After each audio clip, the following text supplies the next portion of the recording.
दो पुत्रों के संस्कारों में इतना अंतर था?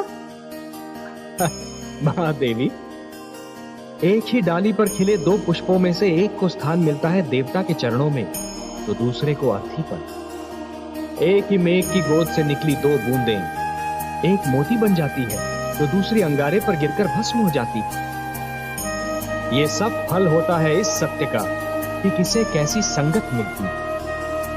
प्रहलाद को देवर्षि नारद की संगत मिली तो वो कुंदन बन गया, और आह्लाद को सिंहिका और विप्रचित्ति की संगत मिली तो वो धूल में मिल गया। आप सत्य कहते हैं सर्वेश्वर। संतान का चरित्र निर्माण बाल्यावस्था में ही होता है। बाल्यावस्था में जो भी विचार मन में बो दिए जाते हैं, वो विचार जीवन भर मन से नहीं निकलते। सत्य कहा आपने महादेवी, सत्य कहा। और इसीलिए माता पिता को सबसे अधिक ध्यान बाल्यावस्था में संतान के चरित्र निर्माण पर ही देना चाहिए।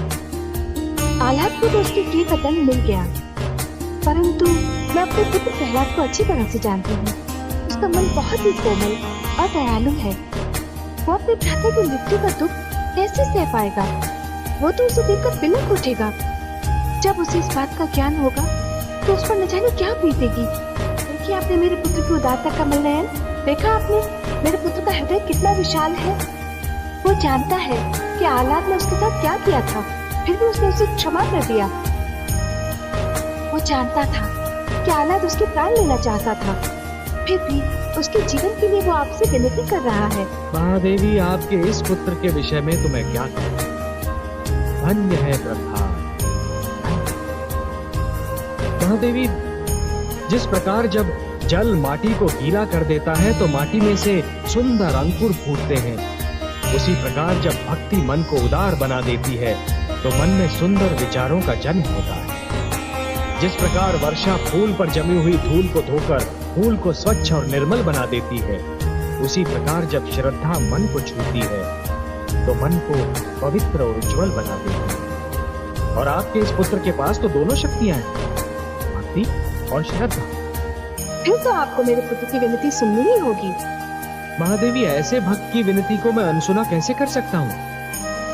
और जब आपकी भी यही इच्छा है तब तो मुझे ये करना ही होगा। ओम नमो भगवती।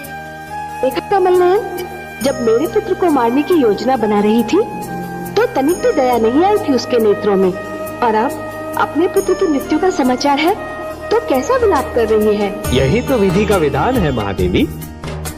जो दूसरे को दुख देकर हंसता है, होनी उसे दुख देकर 100 बार रुलाती है। इसलिए दूसरों को दुख देने से पहले इतना अवश्य सोच लेना चाहिए कि यदि इसी दुख का वज्र अपने सिर पर गिरे तो क्या होगा। महादेवी, जिस प्रकार बिच्छू को यह ज्ञान नहीं होता कि उसका डंक केवल किसी और को नहीं स्वयं उसे भी चुभ सकता है, उसी प्रकार एक दुष्कर्मी को भी यह ज्ञान नहीं होता कि उसका दुष्कर्म स्वयं उसे भी हानि पहुंचा सकता है।